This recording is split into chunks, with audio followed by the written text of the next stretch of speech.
allow me to disagree with the explanation that when William Samoei Ruto, Rigathi Gachagua, and the Chief Minister Musalia Mudavadi are out of the country, then the person who wields the powers that are supposed, no.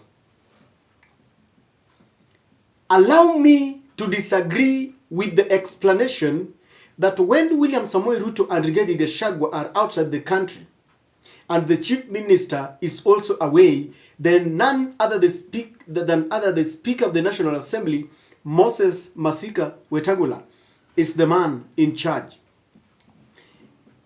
And you will tell me by the end of this analysis whether I'm right or wrong. When a president is being sworn in, he is given two symbols, or what I call instruments of power. One of them is the Constitution, a copy of the Constitution of Kenya, and the other is the sword. The Constitution outlines how he's supposed to govern a country. But a sword is a weapon. And what the president is given is a stainless steel sword coated with gold, a symbol of authority. So when President William Samoei Ruto decided to jet outside the country, knowing very well that his deputy had also gone to market our coffee in Colombia, he knew there was not going to be a power vacuum.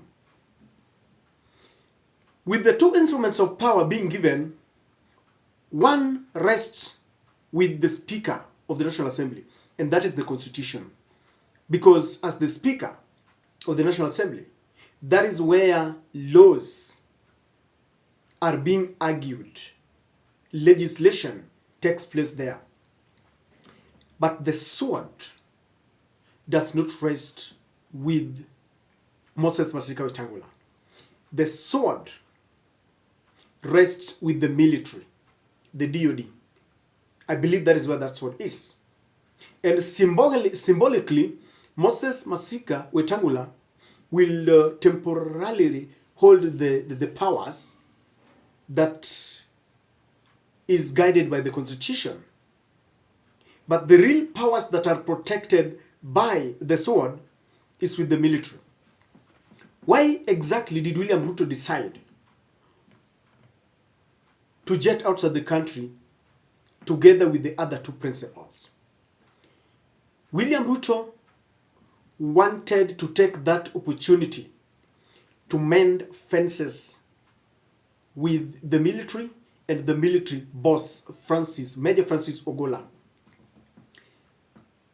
Let me remind you, during the presidential case after the 2022 presidential election, one of the defense that had strongly been argued in the apex court was that Major General Ogolla led a group of other senior Kenyans to go and coerce the former chairman of the IEBC, Wafula Chebukati, to announce Raila Odinga, thereby attempting to subvert the will of the people. And with that, the Kenya Kwanza team argued that he did not befit being the head of the military, chief of defense forces. And I remember one of the most loyalists of William Samoei Ruto, Kapseret Member of Parliament, Oscar Sudi, warned Francis Major. And he told the military he was wondering what Major Ogolla was still doing in the military after what he called attempted coup.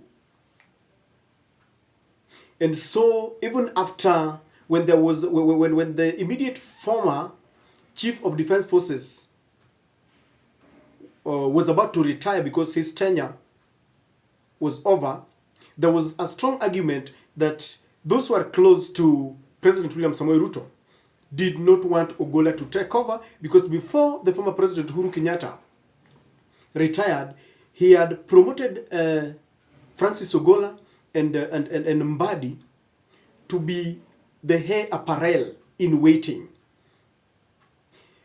But the policy of the military council is one that cannot be bypassed. And I'm told that at some point, the powers that be tried to bypass Ogolla to give it to someone, but they stood their grounds because, according to them, they don't want to play politics. And I'm here to tell you that our forces are very disciplined, very loyal to the country, and very loyal to the president. And the president had to be loyal to them to follow the policy, what is now known by many as the Tonje rule. Now, with all these two events, the one that happened in Bomas where they accused Ogolla of trying to subvert the will of the people, and the one that was an attempt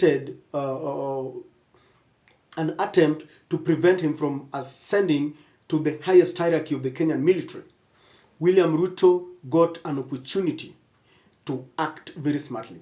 While he is away, he is trying to show Major Francis Ogolla that he trusts him, that he can leave the country and let the leadership of the nation in his hands. Because you cannot convince me that powers are rested in any other person's hand. In fact, you have never heard anywhere that a speaker has organized a successful coup. No any other person can oust a sitting president except the military. That is what happened in Niger and in all those the West African countries. And this tells you that that sword, the authority and the powers rests with the military.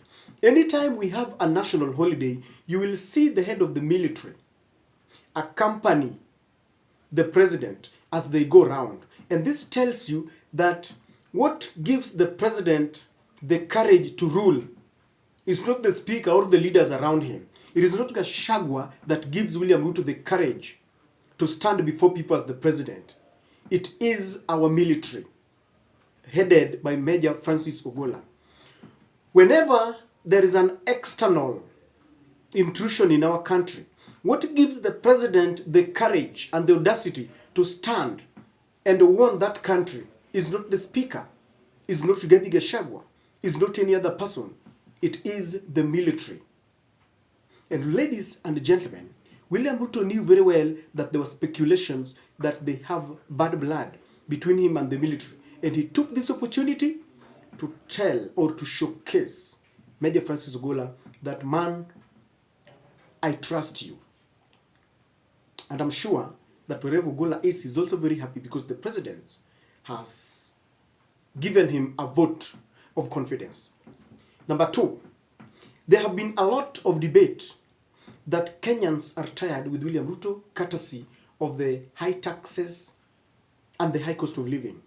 That was very evident even with the opinion polls as William Ruto was marking 1 year into office. And in fact, Kenyans, some of them were talking blatantly and saying, if you go to the social media, that Ogolla, can you seize this opportunity? Ufanye ile kitu. Let me tell you, a coup is not very good for a country, and I know our disciplined forces cannot imagine, even in their wildest dreams, to do that. And William Ruto also took this opportunity to show Kenyans and the other nations at large that I have confidence in the military. Because there have been this argument that if William Ruto can jet out of this country with the deputy, maybe the military can also attempt the most unimaginable thing to ever happen in a country.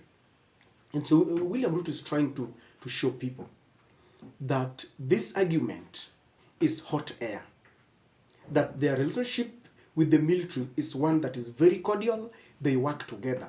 And this will rest this imagination that there can be an attempted coup, because William Ruto has proved it.